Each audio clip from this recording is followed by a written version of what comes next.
back down on top flash again. Surprise, surprise. This is kind of what I've been doing for the last couple of weeks. I've had a couple of fish and it's a beautiful day. I'm currently on what is known as the point or the island, different names for it over the years, and I'm just fishing up against a tree line just in this part down here.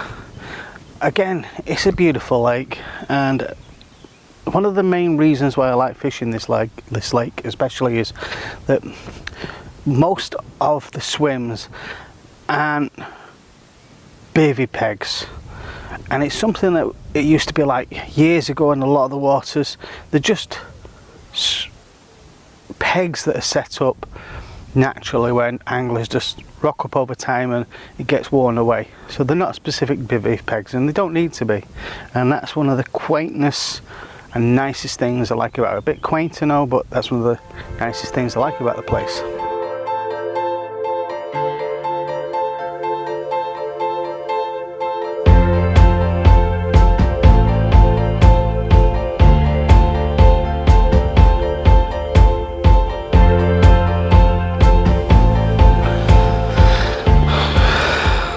Currently 5 o'clock. 5 o'clock. It's quiet. Now when I first come to the water, just after 12 o'clock, about quarter past, there was a couple of guys leaving the lake, and last night there was a bit of a social going on with the landowner, so a lot of the lads struggled a little bit, but that's life, it happens. Nothing's been out since Friday. I don't know what's come out this week, but it's been fishing quite tricky. Now when I first come back to this water after all these years, and I was told there was a lot more carp in here, yes there is, but there's a lot more smaller carp. The bigger carp is still in here, but I'm going to tell you something now, and quite straightforward. It is still a very, very tricky water. It's not an easy water by any means. You can have a lucky day where you get 2 or 3 fish, which was unheard of in the time I fished this, but it's not an easy water. Still a beautiful water, and the fact that it's not set up like a normal carp fishery, it's just how lakes used to be. Yeah, there's a couple of railway sleepers to stop the bank from eroding, and that's pretty much it, to be fair. Just getting bitten by mozzies a little bit at the moment, but all we're doing is just sitting and waiting. Now what we have noticed is the wind has switched a little bit, and it's starting to push into where I've put the rods underneath some trees, and I'm fishing in an area underneath the tree line which is called binmans. At night time, fish move into the tree line of where I'm fishing. Hopefully tonight I'll pick a fish, but I'm hoping tonight yields a fish. I really do. So what am I fishing with now? I would say when I first fished on here, nobody ever talked about bait, and one of the strangest things on this lake, which has changed, is people can't help but tell me what bait they're on.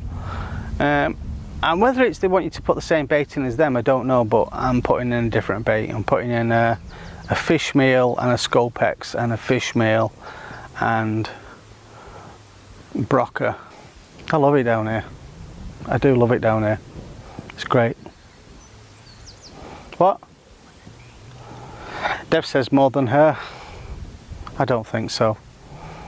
Comment below, do I like this lake more than I like Deb's? Let's put it down here, and don't forget to subscribe on that side as well, because Debs needs to know she's feeling a little bit insecure. Aren't you? Yeah, she is.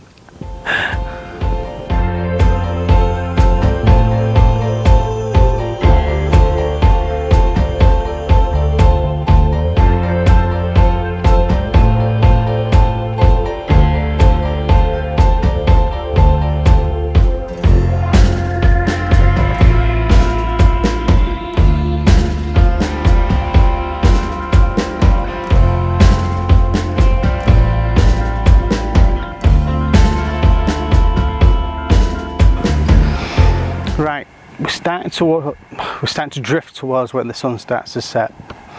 The carp now in this corner, starting to go up and down about 2 rod lengths out, going along the tree line, coming across. So I put some baits out and just sat on them. Now, most of the people, most of the time, look for areas well away from the peg, casting at range, hoping the fish are drawing in, looking for bars and that kind of thing. But the reality of it is, sometimes you just got to look more closer to home, right underneath your rod tips. So I've currently seen about 8 or 9 fish showing 2 rod lengths out, going up and down and coming back to the same spot. Now, I have baited quite well on my right hand rod, and the 2 left hand rods are right underneath the trees. Now also, rig wise, I'm trying to keep things as cute as possible, and you've got to look at the soil you're fishing over. You've got to look at over your circumstances. So one of the rigs I'm going to be using, which is here,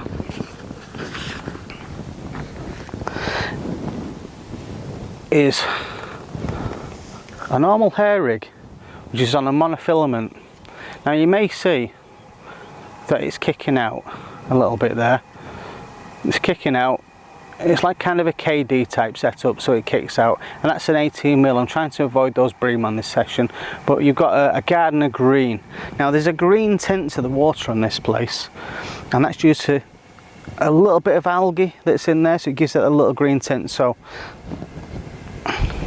that's what I'm doing. Also, the sleeve on here, which is there, is exactly the same mottled effect as what's on the floor. The sediment on the bottom, the mud, the silt, whatever you want to call it. So I'm trying to marry up everything. Even the leads I'm using are a brown colour, more of a dark silty colour. So try and keep everything as close to the bottom as possible. The one that's 2 rod lengths out, I'm fishing a back lead, and the other ones are fishing straight out. Now they're fishing on a chod rig. Both of them on a chod rig. I may switch over to a Ronnie rig, but on the Ronnie rig I may switch over to tomorrow morning. That will be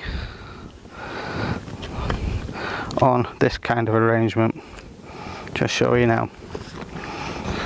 So this is a Gemini fluorocarbon that pops up like so there, and on the back of there it's got a rig swivel like so, and that'll just pop up with a little bit of putty in that kind of position there. But with it being a fluorocarbon, it'll hide anything.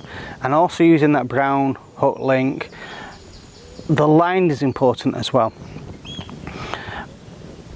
On this lake, on top pool, top flash should I say, I've also looked at the bottom of the lake, the colour of my line, because what I've found is, in this colour, this khaki colour, a white coloured line, when I've gone out with my Polaroids on, polarised glasses should I say, you can see they look like laser beams in the water. So what I've done is I've got some Gardner line, which is exactly the same shade as what the water is. Just little subtle things that you can do to try and just mask your presentation towards the fish. I'm looking at my rods now and I hope I do catch this fish. Now I've had some success already, but I've not got into any of the big girls, and hopefully we can do that. Now somebody who's met on here, I'm not too sure of his name, he's in the comment section on the last video. He's actually had a 25-pound mirror and a few other fish as well, and it's in the comment section, and I've seen the photographs. Well done mate, well done, some good results there. So all you can do on this place is be cute, but don't cast far out. Just keep it right underneath your rod tips, because at night time what I found so far is they come in really close and they feed really close. Basic fishing really.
little bit darker. The fish are starting to get down. They're not trawling the top of the water anymore. We've had tea. Debs is just chilling out waiting for her rods to go. But it's all looking good. What a beautiful night. Look at that. It's a great lake. Keep on banging on about this, but literally midweek I went to one of my old lakes and I was there for about 4 hours, and it made me realise that this place is a diamond. I've just got to get amongst those diamonds. And Debs wants to get a big fishy, don't you? She wants a big fishy.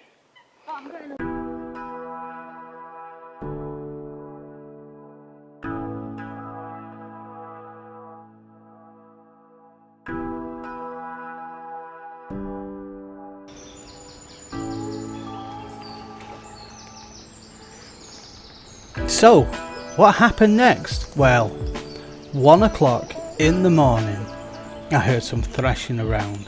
I wasn't too sure what it was because I had my head in the sleeping bag and it didn't quite seem to be in the lake, and I thought it was in the bushes. For about an hour I just lay there wondering if it was some kind of animal just playing or running around in the woods area. But splashing and splashing became more apparent, so I got out and had a look.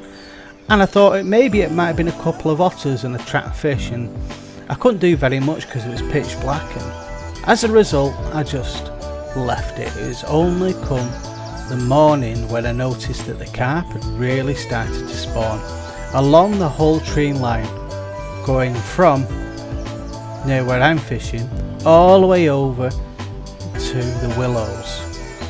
They were heavily going at it and spawning and pretty much enjoying themselves. So all I could do from 4 o'clock in the morning was wind the rods in, because I couldn't leave the water until at least 6:30 in the morning. Nothing more I could do. So we had a lie-in, 8:30. Filmed something about a bivvy that's in one of the videos coming up soon, the Titan, and then I decided that I'd pack up and go home, because today's the day that England was going to play Italy, and hopefully Italy was going to lose and England was going to be victorious. Oh well, what more can we do? I'll come back again and try and catch another fish. That's what I'll do.